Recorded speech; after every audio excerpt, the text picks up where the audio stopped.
Siang ibu-ibu semua, senang kita berjumpa lagi ya. Hari ini hari spesial, hari ibu ya. Hari ibu, hari dimana kita juga boleh berkumpul bersama-sama ya. Semua hari ini berdandan dengan cantik-cantik gitu ya. Ada perbedaan hari ini, ada hari spesial. Nah ibu-ibu, kita akan membahas pada siang hari ini tentang bagaimana kita menghadapi badai di dalam dunia ini ya. Siapa pun yang ada di sini pasti pernah mengalami badai, bukan ya? Jadi bukan saya tidak pernah mengalami atau saya terus menerus, tapi kita semua pernah mengalami hal ini. Seterusnya kita akan melihat bahwa ya di sini ada gambar. Nah, ada dua gambar. Saya ini dikit ya biar kelihatan. Ada dua gambar, satu yang sebelah kiri seorang perempuan di tengah pantai ya. Kemudian yang kedua di mana ada air terjun yang keras sekali. Menurut ibu-ibu, mana yang lebih tenang, yang kiri atau yang kanan? Yang kiri ya. Setuju ya semua, yang kiri ya, tenang ya. Karena ombaknya tidak terlalu besar. Kalau di sini curam sekali, terjal gitu ya, berbahaya. Tetapi kita melihat hati mana yang orang di sini ya, dikatakan tenang, ombaknya tenang, di sini lebih terjal. Tetapi hati orang perempuan ini siapa tahu gitu ya. Kemungkinan ketika dia menghadap ke pantai, ada satu pikiran dia untuk mengakhiri hidup dia. Gitu ya.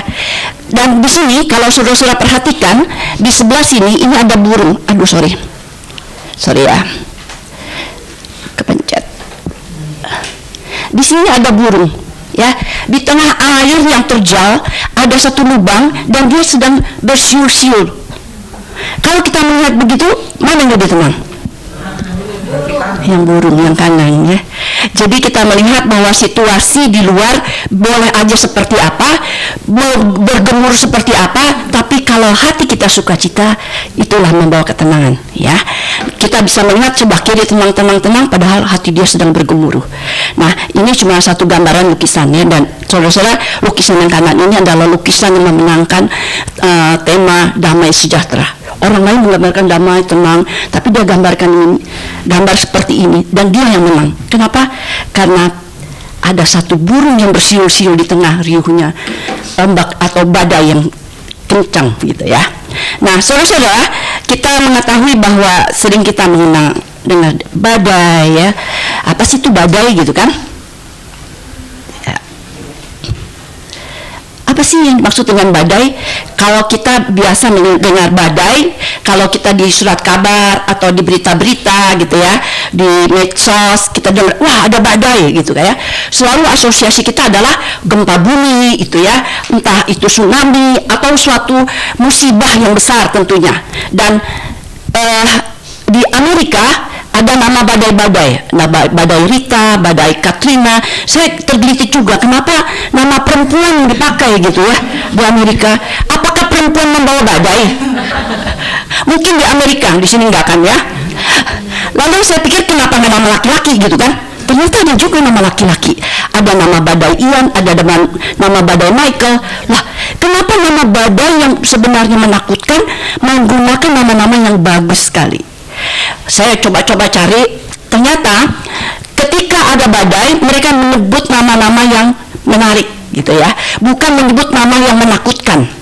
Jadi pernah sekali mau disebut badai ISIS, wah nggak boleh. Kenapa? Karena itu menakutkan gitu ya, kelompok daripada yang menyeramkan, yang radikal. Akhirnya dirubah menjadi nama-nama yang menarik. Nah dari sini saya bisa mendapatkan bahwa mereka menggambarkan badai itu bukan sesuatu yang menakutkan dalam hidup ini ya. Badai itu menarik, badai itu menjadi satu kekuatan kepada kita, kalau apa nanti kita dengar ya. Jadi kita melihat sekarang apa sih yang dimaksud dengan badai. Nah badai itu adalah bukan badai yang kita dengar hari ini bukan badai seperti tadi ya, gempa bumi, tsunami gitu ya. Tapi badai di sini adalah badai kehidupan kita sebagai seorang manusia yang hidup di dunia. Ya, saudara-saudara, badai itu dimaksud dengan kehilangan orang, kehilangan yang disayangi, yang kita kasihi. Entah itu materi, benda, orang gitu ya.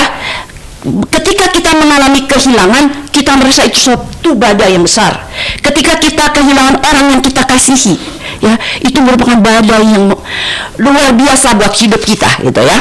Kemudian ketika kita mengalami musibah, ya misalnya kita mengalami kerugian, kebakaran, gitu ya, dalam bentuk materi, itu merupakan juga badai buat hidup kita, seakan-akan seperti itu, gitu ya. Begitu juga ketika kita kehilangan kesehatan diri kita, ya, seolah-olah bumi ini runtuh gitu ya. Kenapa Tuhan kasih seperti ini? Ya, itu namanya kita katakan kehilangan apa yang kita kasihi, yang kita miliki, ya. Kemudian badai itu bisa berarti kehilangan kepercayaan. Apa yang dimaksud dengan kehilangan kepercayaan? Ketika orang-orang di sekitar kita, apalagi orang terdekat kita, tidak lagi setia kepada kita, berkhianat kepada kita, pasangan kita tidak setia lagi kepada kita, ya, itu suatu kehilangan kepercayaan yang merupakan badai di tengah-tengah keluarga, ya. Kemudian kehilangan keamanan, ya, kita semua membutuhkan keamanan, ya. Salah satu kebutuhan manusia adalah aman, hidup aman dan nyaman seperti itu gitu ya. Nah, ketika kehilangan keamanan tadi seperti ada gempa, bencana, ada perampokan, ada musibah baik dalam hal fisik maupun ekonomi gitu ya, ada ancaman, ini merupakan kehilangan keamanan kita. Nah, itu bisa merupakan badai juga di tengah kehidupan kita. Kemudian yang berikut adalah kehilangan kekuatan. Ketika kita tidak lagi kuat seperti dulu ya, kemudian ketika kita juga tidak punya power seperti kita masa muda dulu, nah ini kita merasakan buat kita seperti badai yang melanda hidup kita ya. Kita tidak mampu lagi seperti waktu kita masih jaya-jayanya ketika kita masih muda. Lalu kita melihat apa respon kita ketika badai datang. Respon kita ketika badai datang, apa yang biasanya kita lakukan? Pertama-tama kita akan mengeluh, bukan? Ya, seringkali kita, Tuhan, mengapa ini terjadi? Tuhan, mengapa saya tertimpa bencana seperti ini?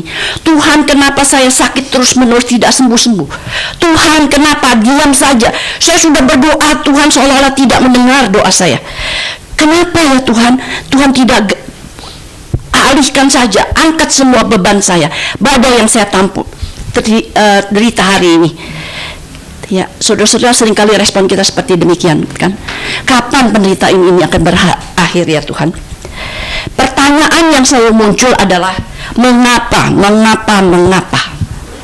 Pernahkah kita ketika mengalami bencana lalu kita bertanya, apa yang Tuhan mau dalam hidup kita? Apa yang Tuhan kehendaki di dalam peristiwa yang harus saya alami saat ini? Ya. Jadi saudara-saudara, mari kita lihat di dalam Alkitab ada peristiwa badai ya. Ntar dulu. Ada peristiwa badai di dalam Markus 4 ayat 35 sampai 41. Kita lihat dulu ya. Markus 4 ayat 35 sampai 40. Sorry.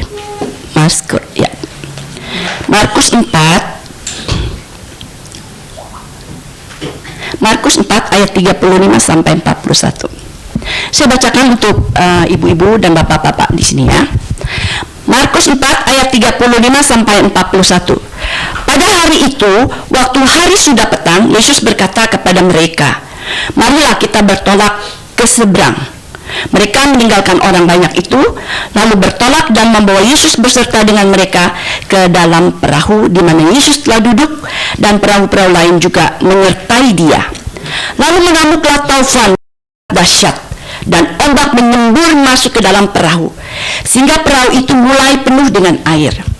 Pada waktu itu, Yesus sedang duduk di buritan di sebuah tilam. Maka murid-muridnya membangunkan dia dan berkata kepadanya, "Guru, engkau engkau tidak peduli kalau kita binasa? Ia pun bangun, menghardik angin itu dan berkata kepada danau itu, diam, tenanglah. Lalu angin itu reda dan danau itu menjadi teduh sekali. Lalu ia berkata kepada mereka, mengapa kamu begitu takut? Mengapa kamu tidak percaya? Mereka menjadi sangat takut dan berkata seorang kepada yang lain, siapa gerangan orang ini sehingga angin dan danau pun taat kepadanya? Saudara-saudara, kita bisa melihat di dalam peristiwa ini ada respon dari orang yang mengalami badai. Yang pertama, murid-murid, ya. Peristiwa ini terjadi di Danau Galilea, ya. Danau Galilea, biasanya para murid itu sudah biasa menangkap ikan di Danau Galilea ini. Jadi kalau Danau Galilea ini adalah danau, ya, bukan laut, tapi Danau Galilea, dia itu dikelilingi oleh tebing yang tinggi. Jadi ketika ada angin, maka angin itu bisa berputar, ya, berputar sehingga terjadilah taufan seperti ini dan kapal bisa terputar-putar gitu ya. Nah, saya pernah ke Danau Galilea sama ibu, waktu itu sama ibu Nili ya barengan ya, dan kita pernah sama ibu yang lain ya, oke. Ya, waktu itu kita pernah menaiki perahu ke Danau Galilea di sini, dan di sana biasanya kita cari ikan, namanya ikan petrus. Kalau kita di sini ikan mujair lah ya, cuma lebih besar bentuknya. Jadi waktu itu memang kita tidak terjadi badai, tapi ada satu saat ketika ada seorang turis gitu dari Indonesia yang menjalani Holy Land sana juga, itu mengalami badai yang seperti terjadi di dalam Alkitab. Jadi sungguh-sungguh terjadi ya. Jadi ketika mereka naik, kapal mereka berputar-putar, tapi akhirnya mereka selamat. Ya, jadi saudara, ini menyebabkan badai, padahal cuma danau gitu ya. Dan kita lihat bahwa ada dua respon ketika orang sedang berhadapan dengan badai itu. Yang pertama adalah kita lihat murid-muridnya. Apa yang terjadi dengan murid-murid? Mereka panik. Ya, kalau kita di situ mungkin kita juga panik ya. Dan di ayat 38 dikatakan pada waktu itu Yesus sedang tidur di buritan di sebuah tilam. Maka murid-muridnya membangunkan dia dan berkata kepadanya, Guru, engkau tidak peduli kalau kita binasa? Saudara perhatikan ya, murid-murid begitu panik dan mereka membangunkan Yesus gurunya ini dan mengatakan, engkau tidak peduli kalau kita binasa? Jadi mereka merasa bahwa Tuhan tidak peduli. Kita sedang takut-takutnya, panik-paniknya, Yesus bisa diam-diam saja. Dan mereka katakan apa? Tidak peduli kalau kita binasa. Ada ketakutan mereka untuk nanti jangan-jangan kita mati di sini gitu kan, di kapal ini. Nah, jadi saudara, kita melihat di dalam hal ini murid-murid yang sudah bersama dengan Yesus setiap hari lah dikatakan yang mengikuti Yesus, tapi mereka juga mengalami satu kepanikan ketika menghadapi badai di dalam kehidupan mereka ya. Nah, satu hal yang bisa kita lihat, mereka mengalami panik ya, manusiawi lah ya, ketika ada badai kita panik, manusiawi ya. Tapi bukan diam di dalam kepanikan, mereka menghampiri Yesus. Jadi mereka bukan panik, ketakutan, berteriak-teriak, tidak, tapi mereka cepat-cepat menghampiri Yesus, guru mereka, dan mereka tahu siapa Yesus ya. Dia menghampiri Yesus dan kita tahu bahwa mereka membangunkan Yesus sehingga akhirnya Yesus bertindak ya. Jadi kalau kita pun mengalami kepanikan ketika ada badai, segeralah hampiri Yesus ya. Guru kita, Tuhan kita yang berkuasa atas alam semesta ini. Bukan dia tidak peduli ketika badai menimpa hidup kita, tapi dia sedang memberikan satu izin itu boleh terjadi di dalam hidup kita. Nah, saudara-saudara, kemudian kita juga bisa melihat respon yang kedua ya, yaitu Yesus. Apa yang Yesus lakukan ketika terjadi badai taufan ini? Yesus lagi ngapain? Tidur. Lagi tidur, bukan cuma lagi diam-diam duduk tenang-tenang, tapi tidur. Ombak keras dia bisa tertidur ya. Artinya apa? Tenang sekali. Dia menghadapi badai ini dengan tenang sekali ya. Tapi kemudian ketika kita dibangunkan, dia langsung bertindak, meredakan angin badai ini, untuk menenangkan badai. Dan ketika dia berfirman, semua menjadi tenang kembali. Ya, saudara-saudara, di sini kita bisa melihat apa yang Tuhan lakukan di dalam hidup kita. Tuhan menjadi teladan kita. Kita mengerti, kita dengar tahu cerita tentang Tuhan, firman Tuhan kita tahu, tapi bukan stop di situ. Tapi bagaimana kita bisa melakukan apa yang diteladani oleh Yesus, apa yang ada di firman Tuhan. Bisakah kita tenang ketika kita menghadapi badai? Bisakah kita menghadapi gelombang hidup kita dengan satu ketenangan, sehingga kita bisa mengambil sikap yang benar dalam hidup ini? Ya, karena kita diberikan iman kepada kita masing-masing. Bukan kita yang kuat, bukan kita yang hebat, tapi kita punya Tuhan yang hebat, yang luar biasa, yang memberikan kekuatan kepada kita. Ya, saudara-saudara, badai dapat datang baik dalam bentuk secara fisik, ya, maupun di dalam bentuk kehidupan lain di setiap segi-segi kehidupan kita. Ada situasi yang membuat kita cemas, takut, khawatir ketika ada badai. Dan tadi ada dua pilihan, kita panik atau kita tenang. Ya, kita panik seolah merasa Tuhan tidak peduli, seperti murid-murid tadi katakan, kamu tidak peduli kepada kita, gitu ya. Mau binasa nih, saya udah gak tahan nih, Tuhan gak peduli ya dengan dengar jeritan saya, Tuhan kok diam, gitu ya. Tetapi kita juga bisa melihat, kita tidak boleh stop sampai di situ, tapi kita harus bertindak, ya, bertindak menghampiri kepada yang memiliki izin untuk terjadinya badai itu, yaitu Tuhan. Ya, Tuhan mengizinkan semua terjadi di dalam hidup kita. Semua ada di dalam kendali Tuhan. Tidak ada yang terjadi di dalam hidup kita tanpa kendali Dia. Nah, saudara-saudara, kemudian sikap yang kedua adalah kita tenang menghadapi badai. Bukan artinya cuek-cuek gitu ya. Kalau orang yang sakit mungkin, sakit mental gitu ya, ketika ada apapun dia cuek-cuek aja. Kita bukan seperti demikian ya. Bukan kita cuek-cuek, tapi kita menghadapi badai itu dan ketenangan, tahu ada badai dan tahu bagaimana harus bersikap, ya. Nah, kita percaya bahwa Kristus peduli kepada kita. Saudara-saudara, kalau demikian kita bisa melihat kapan badai itu datang kepada kita. Badai itu datang tidak diduga-duga, kapan saja dia bisa datang. Kalau ada gempa, sudah bisa diperkirakan dengan alat yang ada gitu ya. Wah, ini ada getaran, sebentar lagi ada gempa yang lebih besar, kira-kira seperti gitu ya. Tapi ketika badai kehidupan, kadang-kala kita tidak tahu kapan datangnya. Kita lagi sehat-sehat, tiba-tiba kena penyakit. Kita lagi sehat-sehat jalan-jalan, tiba-tiba kena kecelakaan, ya. Ada berbagai macam bentuk badai yang kita alami secara tidak kita duga-duga. Kita sudah jaga badan kesehatan kita, jaga makan, jaga apa, kok kena juga penyakit, gitu ya.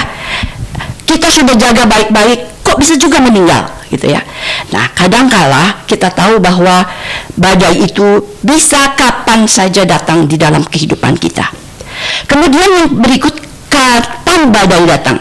Silih berganti, ya. Jadi tidak terus badai, sebentar stop, setelah selesai datang lagi badai lain, selesai badai satu datang lagi badai yang lain. Begitulah selama kita hidup, ya. Tapi saudara ingat, ketika badai satu sudah berakhir, datang badai berikut. Ingat, kita pernah mengalami badai yang lalu dan kita sudah lewat. Kita pernah mengalami sukacita, bukan selalu badai yang menghantui hidup kita. Ya, ada satu lagu, badai pasti berlalu, gitu ya. Kalau ibu-ibu yang sudah seperti saya tahu lagu itu ya, mungkin anak muda nggak tahu. Badai pasti berlalu, ya. Entah kapan, terserah Tuhan. Waktunya Tuhan yang baik, ya. Kemudian kita bisa melihat mengapa ada badai kehidupan, ya. Yang pertama, kita tahu bahwa ya Tuhan mengendalikan semua. Tuhan pemegang kendali di dalam kehidupan kita. Di dalam alam semesta ini Tuhan yang punya kendali. Tuhan mengizinkan badai itu datang, tapi Tuhan ada hadir di dalam badai. Saya bacakan di dalam Ayub 38 ayat 1 dan Ayub 40 ayat 6. Demikian firman Tuhan. Maka dari dalam badai Tuhan menjawab Ayub. Di mana Tuhan menjawab Ayub? Dalam badai. Ketika ada badai, Tuhan menjawab Ayub. Jadi saudara-saudara, jangan berpikir ketika badai berarti Tuhan tidak tahu atau Tuhan meninggalkan kita. Tapi di dalam badai sekalipun, Tuhan tetap ada bersama dengan kita. Ya. Dalam ayat 42 ayat 5 juga dikatakan, Ayub ketika mengalami badai yang luar biasa bertubi-tubi, harta benda hilang, anak meninggal, kemudian sakit penyakit, teman-teman meninggalkan, dan terakhir istrinya juga meninggalkan. Betul-betul lonely seorang diri.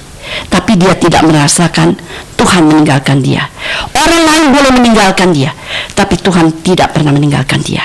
Ya, sampai akhirnya Ayub mengatakan di dalam kitab Ayub 42 ayat 5, hanya dari kata orang saja aku mendengar tentang engkau, tetapi sekarang mataku sendiri memandang engkau.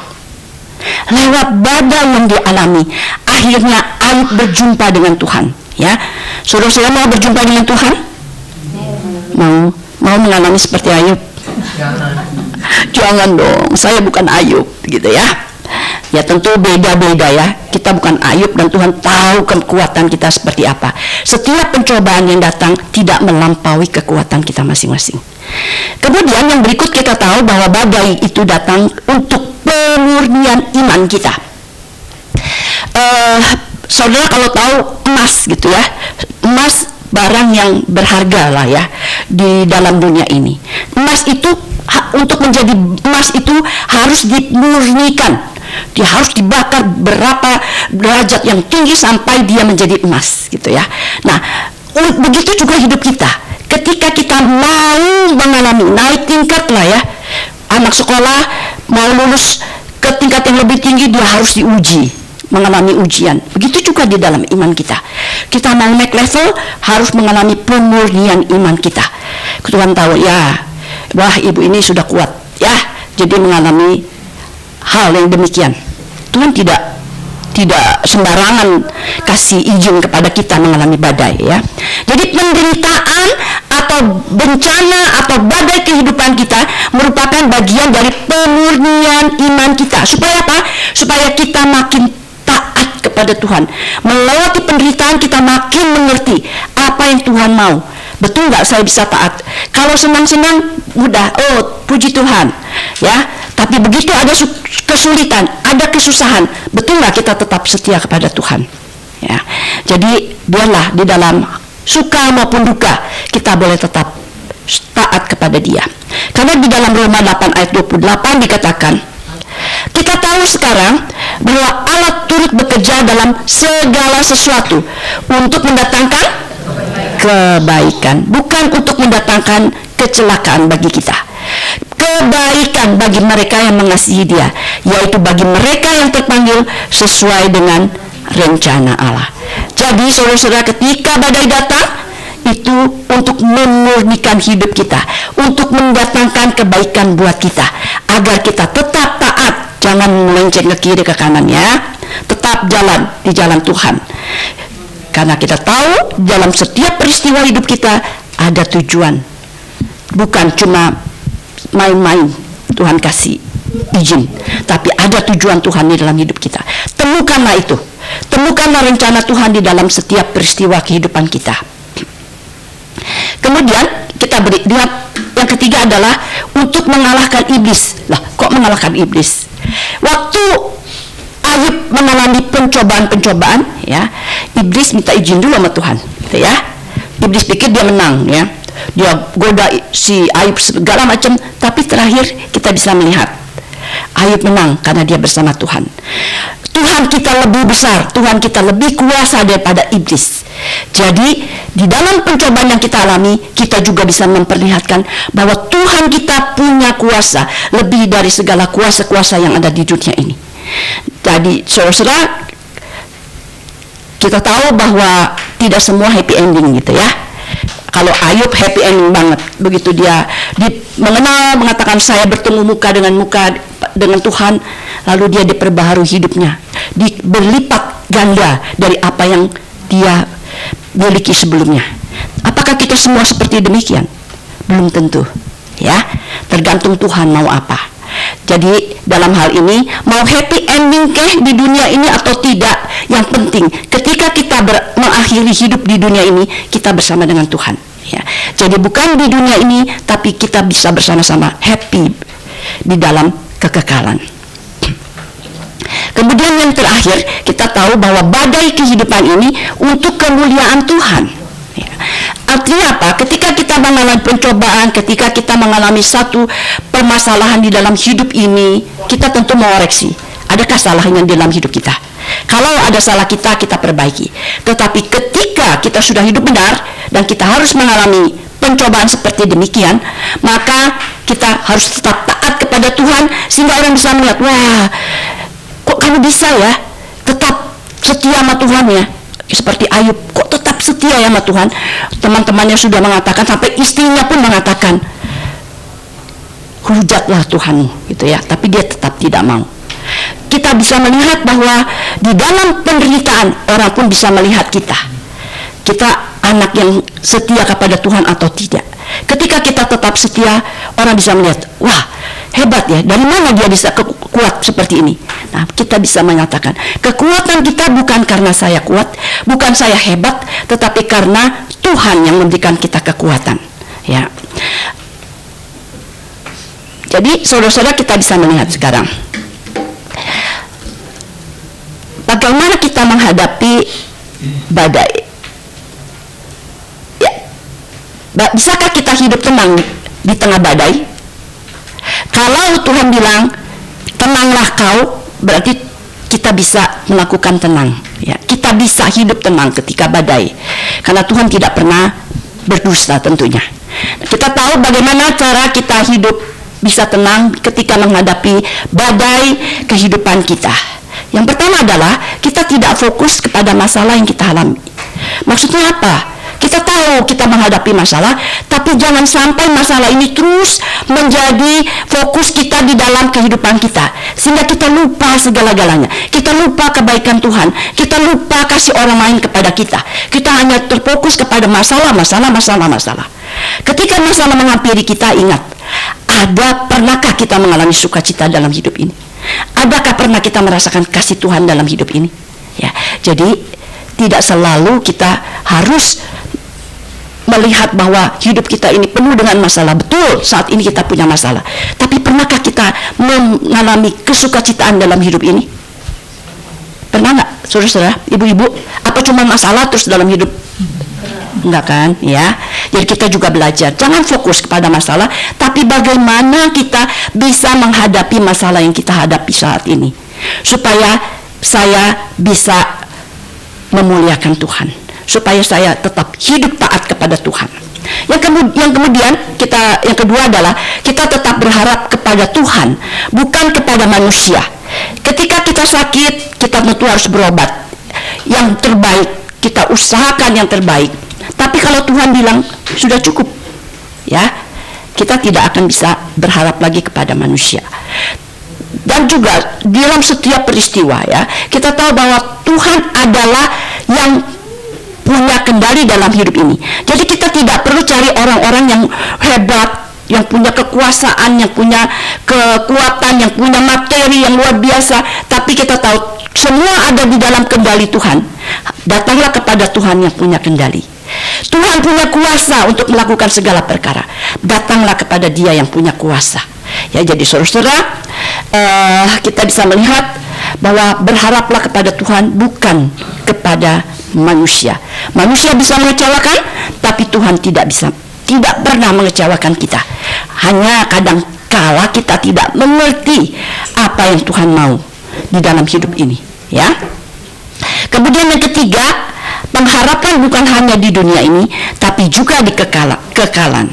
Jadi saudara-saudara, kita bisa melihat bahwa ketika kita mengalami satu musibah, ada kekuatan, yaitu kita bisa berharap, ya, Tuhan berikan kekuatan kepada saya menghadapi persoalan seperti ini. Ada pengharapan. Tetapi ketika kita berdoa, ternyata penyakit kita tidak sembuh-sembuh, gitu ya. Lalu kita tahu apa yang kita harapkan. Kita berharap bukan cuma hidup di dunia saat ini, bukan, tapi kita punya pengharapan hidup bersama dengan Tuhan di surga.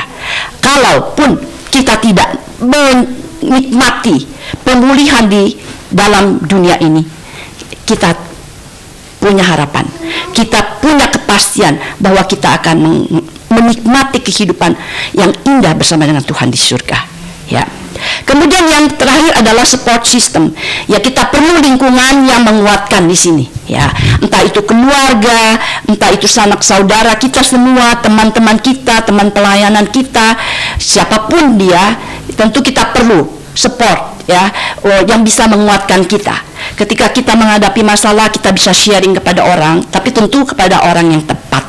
Jangan sampai kita sharing kepada orang yang salah, lalu jadi provokator, lalu terjadilah hal-hal yang malah membuat buruk di dalam hidup ini. Tapi carilah support system yang baik. Salah satunya misalnya di dalam persekutuan ya, ibu-ibu ketika kita lagi gundah gulana, datanglah ya, hampiri orang-orang yang bisa ya untuk bisa menguatkan. Nah, saudara-saudara, bagaimana dengan kita? Ketika badai menerpa hidup kita, bisakah kita hidup tenang? Saudara-saudara, saya juga pernah mengalami hidup penuh dengan kesulitan-kesulitan ya. Saudara bisa melihat sekarang, kok enak ya ibu seperti ini gitu ya. Ya, saya punya kehidupan juga masa lalu yang penuh dengan pergumulan-pergumulan tentunya. Dan sampai saat ini pun tidak berarti saya bebas dari badai ya. Saudara-saudara, waktu almarhum suami saya Pak Pendeta Bikman baru mau pulang ke Jakarta gitu ya, dari pengobatannya di Singapura mau pulang Jakarta, itu sempat memang terhambat di airport, sempat tidak boleh pulang ya, karena dia udah bawa surat dari rumah sakit segala macam. Lalu saya minta pertolongan kepada waktu itu Pak Bikman minta pertolongan kepada teman untuk bantu bisa pulang karena dia mau pulang ke Jakarta. Akhirnya bisa pulang, dan ternyata hanya beberapa minggu di Jakarta, lalu Tuhan panggil. Lalu sekali waktu saya ketemu dengan orang yang menolong untuk kembali ke Jakarta. Lalu dia bilang, aduh ibu, saya nyesel banget. Kenapa Pak? Saya nyesel kenapa waktu itu saya bantu Bapak untuk pulang ke Jakarta. Karena dia berpikir seandainya tetap di Singapura tentu Bapak tidak meninggal. Lalu saya bilang, ya kadang-kadang saya juga menyesal di dalam beberapa hal, tapi saya tahu dimanapun seseorang berada, kalau Tuhan sudah panggil pasti akan meninggal, entah di Jakarta, entah di Singapura, entah lagi di mana, kapan saja Tuhan bisa panggil menurut waktunya Tuhan. Dan saya percaya waktunya Tuhan adalah waktu yang terbaik. Jadi saudara saya katakan, dimanapun Pak Bikman berada, kalau Tuhan mau panggil, tidak ada yang bisa melawan. Dan itu yang terbaik yang Tuhan berikan di dalam hidup dia. Saudara-saudara, orang juga pernah menanya kepada saya, ibu gak nyesal ya ketika Pak Bikman harus dioperasi? Kadang-kadang muncul juga, coba ya dulu waktu itu begini. Tapi saya kembali diingatkan oleh firman Tuhan ya, bahwa segala sesuatu boleh berjalan atas izin Tuhan. Sekali lagi, kalau Tuhan sudah memanggil dia, mau berobat dimanapun, tidak berobat apapun, Tuhan bisa panggil. Ya, jadi apa yang menguatkan saya? Bukan saya yang kuat. Saya juga pernah merasakan penyesalan. Saya juga pernah merasakan kesedihan. Ya, saya pernah cerita selama 3 bulan setelah meninggal saya nggak mau ketemu orang. Saya hanya di rumah, gitu ya. Tapi saya tahu firman Tuhan menguatkan saya. Ya tadi, kalau saya selalu menyesal, sebenarnya saya sayang dia atau saya mengasihi diri saya sendiri. Kembali lagi, ketika kita kehilangan orang yang kita kasihi, sebenarnya saya sayang kepada orang yang kita kasihi, atau sebenarnya kita sedang mengasihani diri kita sendiri. Kita tidak mau dia dipanggil Tuhan, padahal Tuhan bilang itu yang terbaik buat dia. Ya, jadi saya kembali diingatkan gitu. Ya, seringkali saya hanya mengingat diri saya, kepentingan saya. Seandainya dia ada di sini, mungkin tidak terjadi badai-badai yang lain. Seringkali berpikir demikian, tapi Tuhan tidak berkata demikian, firman Tuhan ya. Waktunya Tuhan yang terbaik. Kenapa saya bisa tenang? Karena ada firman Tuhan, ada kekuatan dari Tuhan, bukan karena saya yang kuat. Dan juga tentu ada support dari lingkungan, dari keluarga saya yang mendukung, dari ibu-ibu persekutuan, dari kelompok gereja, pelayanan, teman-teman saya yang lain, itu menguatkan saya. Jadi saudara-saudara, ketika badai datang, ingat ya, kita bisa tenang, bukan karena kita kuat dan mampu, tetapi ketenangan ilahi dapat memampukan kita bersyukur pada saat badai menerpa. Kenapa? Karena Roh Kudus yang Tuhan berikan kepada umatnya. Ini kutipan dari Jonathan Edwards, seorang teolog ya, yang hidup pada tahun abad 18, 1700-an, dan dia meninggal dalam usia 55 tahun. Nah, saudara-saudara,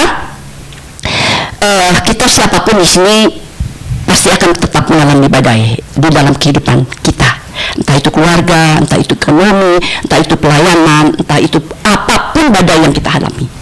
Ingatlah, kembali kepada Tuhan. Tanyakan kepada Tuhan, apa rencana Tuhan di dalam hidup ini. Bukan saja apa yang mau saya lakukan, bukan saja apa yang mau saya lakoni, tapi apa yang Tuhan mau saya kerjakan. Itu yang penting ya. Jadi saudara-saudara, kembali lagi ketika badai menimpa kepada kita, datanglah kepada Tuhan terlebih dahulu. Jangan lupakan tadi beberapa hal di dalam pemulihan kita. Tentu kita butuh orang-orang lain di sekitar kita, tapi datang pertama kali kepada Tuhan. Tanyakan Tuhan, apa yang Tuhan mau di dalam hidup kita ketika saya mengalami persoalan seperti ini. Tentu koreksi juga, jangan-jangan saya juga ada salah di sini gitu ya. Perbaiki, evaluasi diri. Tapi kalau sudah tahu apa yang kita sudah benar dan kita harus mengalami badai seperti ini, datanglah kepada Tuhan. Seperti para perempuan Maria ketika datang ke kubur Yesus, mereka kehilangan, mereka mengalami kesedihan yang luar biasa, merasa tidak ada lagi pemimpin di dalam hidup dia. Tapi ketika dia berjumpa dengan Tuhan di dalam kubur, kesedihan berubah menjadi kesukacitaan. Saudara-saudara, temukanlah itu. Kiranya badai yang saudara alami saat ini, ketika saudara mengalami kesedihan, boleh berubah menjadi sukacita dan menjadi kekuatan dalam hidup kita ketika kita berjumpa dengan Tuhan. Amin. Mari tundukkan kepala.